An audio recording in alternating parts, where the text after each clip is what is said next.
Il est 19h, bonsoir à tous, voici les grands titres de l'actualité. Campagne nationale de vaccination, d'importants moyens humains, techniques et organisationnels sont déployés pour franchir le pas vers l'immunisation collective. Ce soir, nous irons à Arfnir, une des nombreuses provinces où des unités de vaccination mobile sont opérationnelles. Les 2 vaccins administrés au Maroc sont issus d'un procédé dit classique, mais ils peuvent avoir des effets secondaires bien que bénins. Comment se manifestent-ils? Réponse dans quelques instants.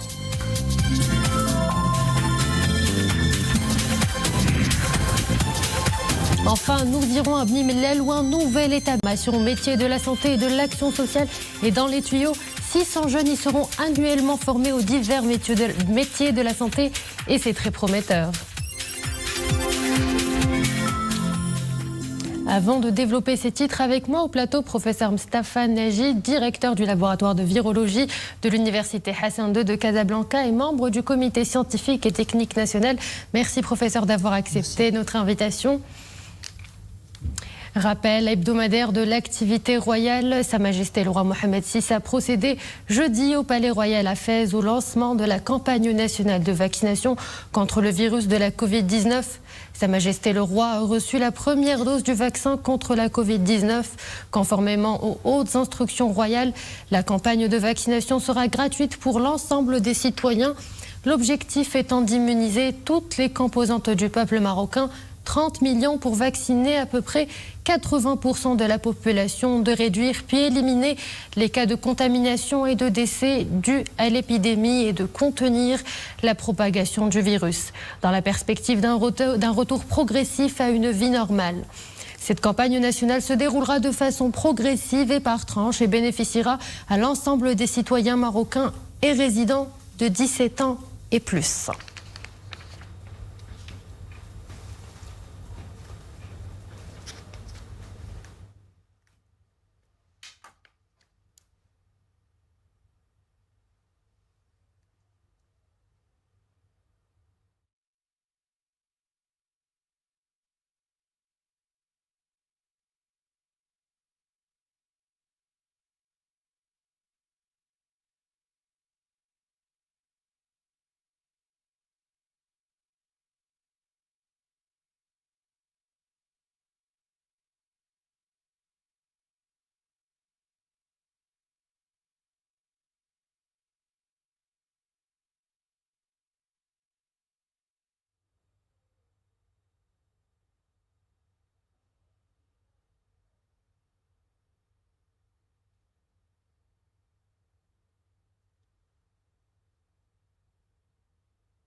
Et pour surmonter cet immense défi, défi sanitaire, la vaccination massive reste la seule planche de salut. De gigantesques moyens humains, techniques et organisationnels sont déployés pour couvrir toute la population, particulièrement celle des contrées les plus éloignées. Des stations de vaccination mobiles sillonnent depuis l'ensemble du pays.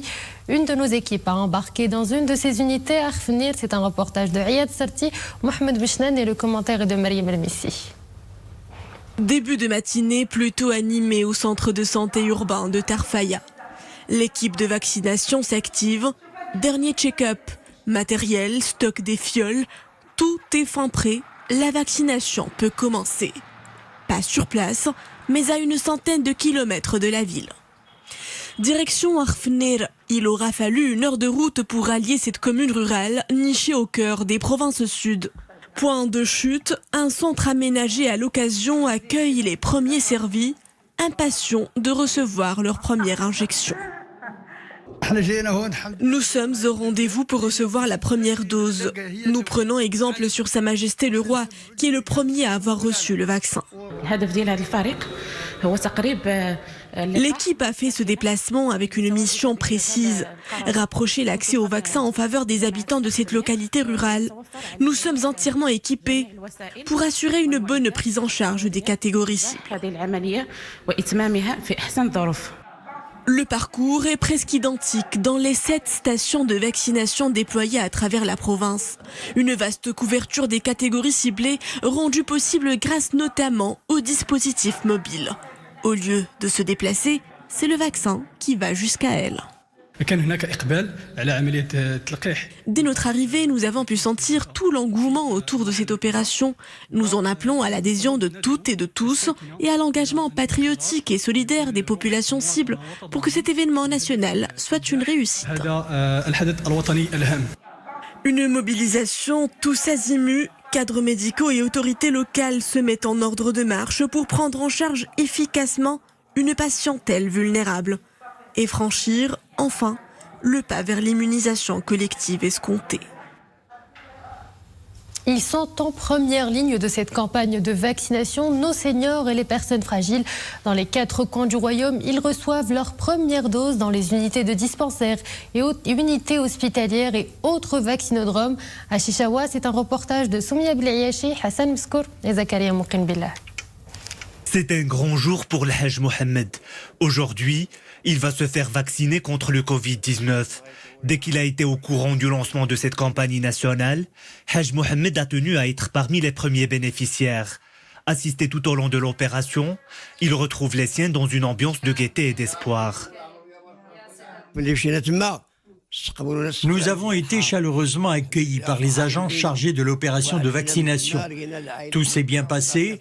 À notre retour à la maison, nous avons trouvé les membres de notre famille au grand complet. Que Dieu préserve Sa Majesté le Roi. Nous attendions ce vaccin avec impatience. Nous sommes soulagés que notre oncle ait reçu le vaccin. On s'inquiétait pour les personnes âgées durant la pandémie. Heureusement qu'ils sont prioritaires. La salle omnisport de la commune rurale Sidi El Mokhtar transformée en station de vaccination. Dès les premières heures de la matinée, des dizaines de personnes âgées de 75 ans et plus investissent les lieux. Assistés par des infirmiers, ces bénéficiaires sont d'abord enregistrés avant de recevoir leur première injection. Cette campagne de vaccination cible toutes les tranches sociales, en priorité les plus vulnérables, c'est-à-dire les personnes âgées. D'après les indications du ministère de tutelle, nous avons commencé par vacciner les personnes de 75 ans et plus, une catégorie que nous accompagnons avec beaucoup de sollicitude. Chaque jour, au niveau de la province de Chichaoua, 370 personnes âgées de 75 ans et plus vont bénéficier du vaccin durant la première phase de cette opération. Pour y arriver, tout un dispositif organisationnel est mis à contribution, en tenant compte des spécificités et des besoins de cette catégorie sociale. Et pour nous parler plus en détail de la campagne nationale de vaccination, le professeur Moustapha Naji. Professeur, bonsoir. Vous êtes directeur du laboratoire de virologie de l'université Hassan II et membre du comité national consultatif des vaccins. Professeur, le Maroc est en train de relever cet immense challenge sanitaire. Pour enrayer l'épidémie, la vaccination a démarré sur les chapeaux de roue. Qui dit vaccination dit immunité individuelle, puis immunité collective. Comment et quand les Marocains pourront atteindre cette épidémie et de quelle manière? Oui, tout à fait. Merci Madame Omnia pour l'invitation, mais juste rappeler que c'est un travail de longue haleine. Effectivement, d'ores et déjà, Sa Majesté le Roi, que Dieu l'assiste, a bien suivi le dossier de la pandémie, vu qu'il a donné dès le départ une priorité à la santé des citoyens, à l'état de l'économie et à l'approvisionnement en matière de vaccins. Il a lui-même donné l'exemple et le lancement effectif de la campagne de vaccination. Aujourd'hui, pour qu'on puisse atteindre cette protection sociale, il faudrait au moins 70% de la population. Donc c'est une responsabilité individuelle et collective. Et 70% de la population, ça veut dire que au moins 24 millions à 30 millions des populations. Et après 2 jours de vaccination, nous sommes à 100 000 citoyens qui se sont vaccinés. Donc on commence très bien, vu que la campagne de vaccination doit durer 3 mois. Alors, pour 2 jours, c'est un bon chiffre. Et quel comportement doit observer le citoyen, surtout après sa vaccination? C'est une question extrêmement importante. Il faut surtout que le citoyen ne se leurre pas. Il n'est pas protégé immédiatement après la vaccination.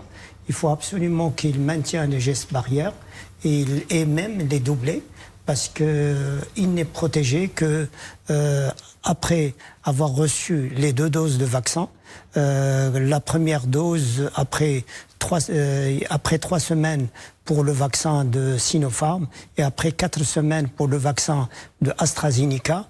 Il faut qu'il complète les 2 doses et aussi il faut qu'il, même 4 semaines après la deuxième dose, c'est là où il commence à développer les anticorps neutralisants pour le protéger.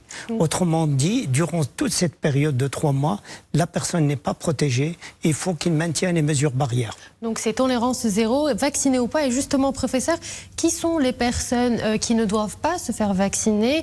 Et est-ce que c'est vrai que les personnes avec des maladies auto-immunitaires doivent éviter le vaccin?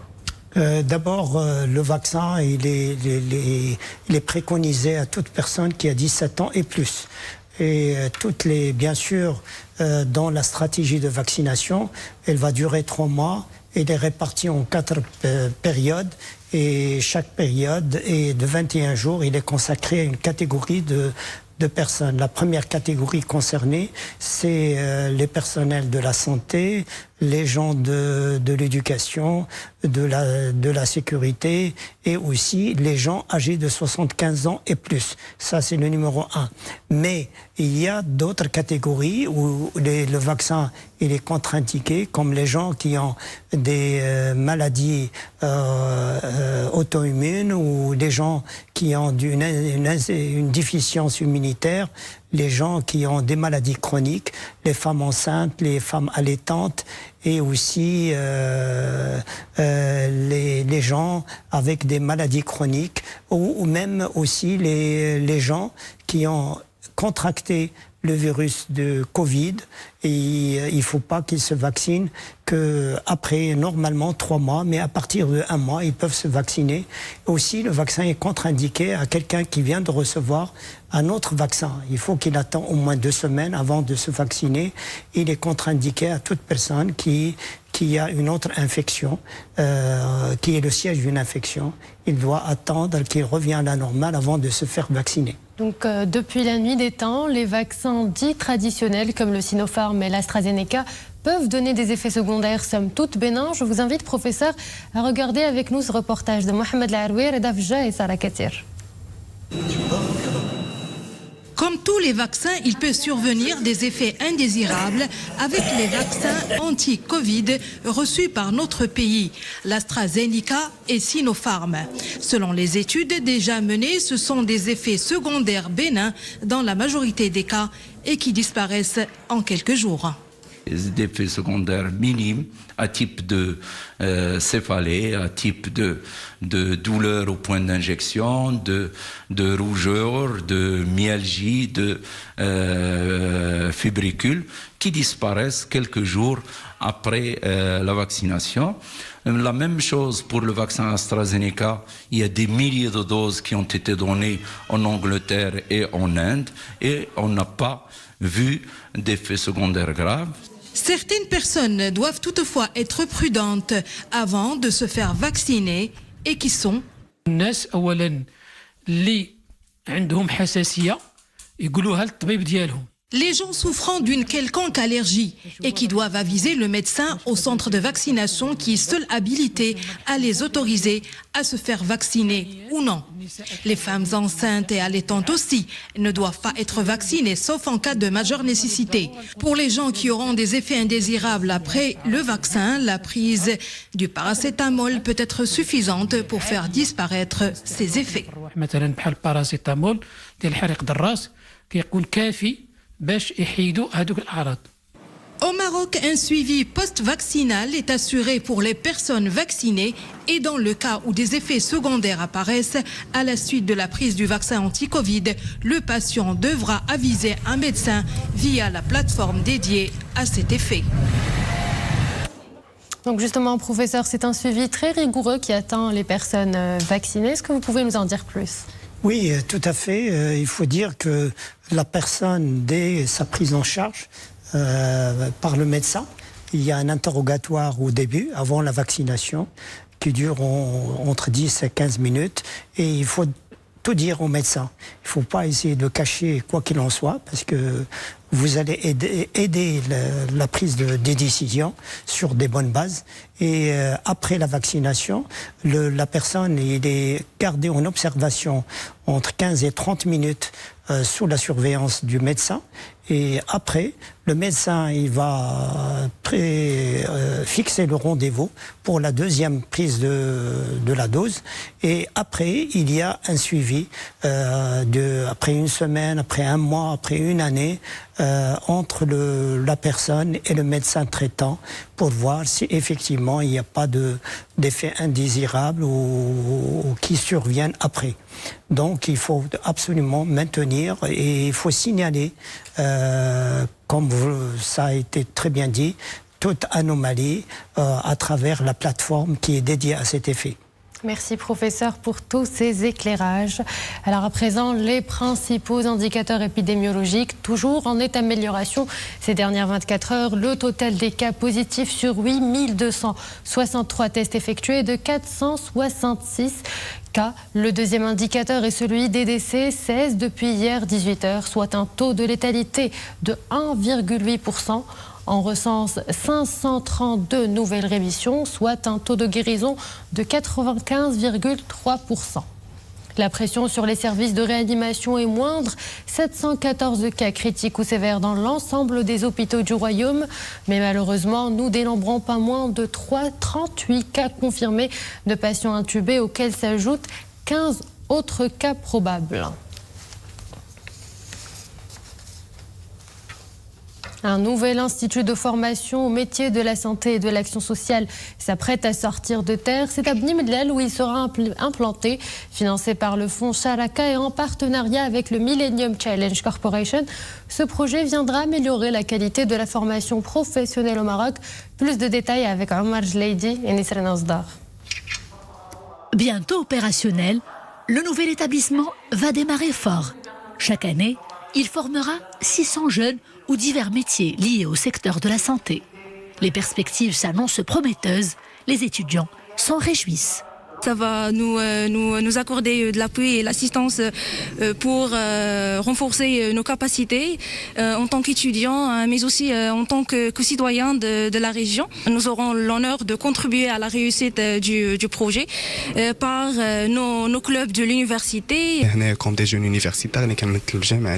En tant que jeunes universitaires, nous tenons à donner l'exemple en prenant activement part à ce genre de projet, avec des actions bénévoles à travers les clubs, les activités extra-académiques, mais également des propositions concrètes. Le nouvel établissement fait partie des 9 centres de formation technique et professionnelle en cours de construction dans la région. Des projets d'une haute importance sociale, financés notamment par le Millennium Challenge Account. C'est un programme de 18 milliards de dollars à travers 15 ans pour soutenir le développement socio-économique et inclusif de cette région du Maroc.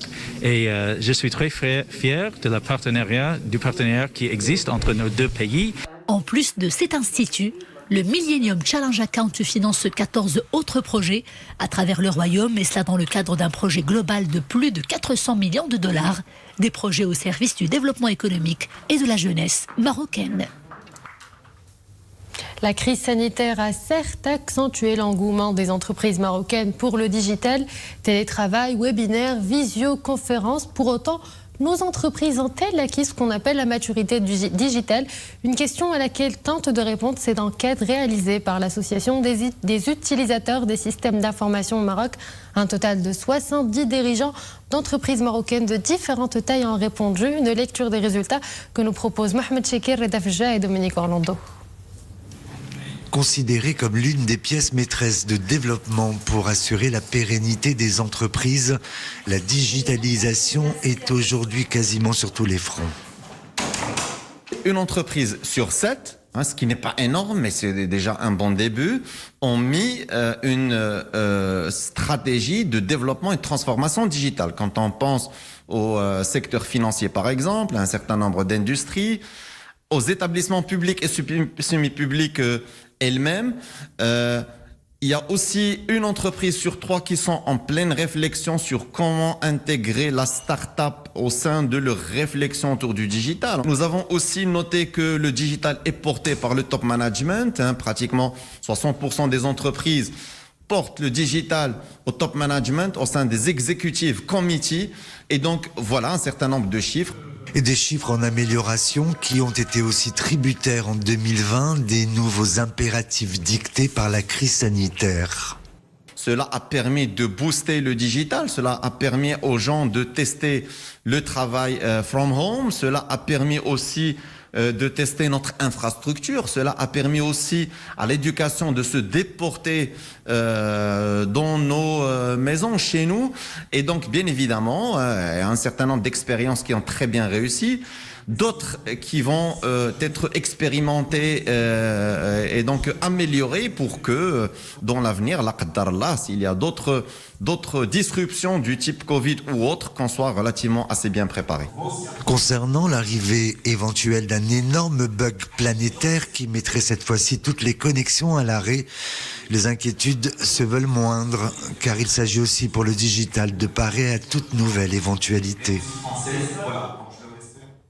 Football à présent, CHAN 2021, Maroc-Cameroun, ça sera la deuxième demi-finale du championnat d'Afrique des joueurs locaux.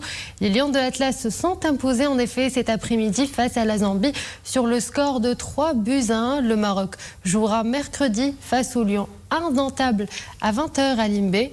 Une information à laquelle nous reviendrons plus en détail dans nos prochaines éditions.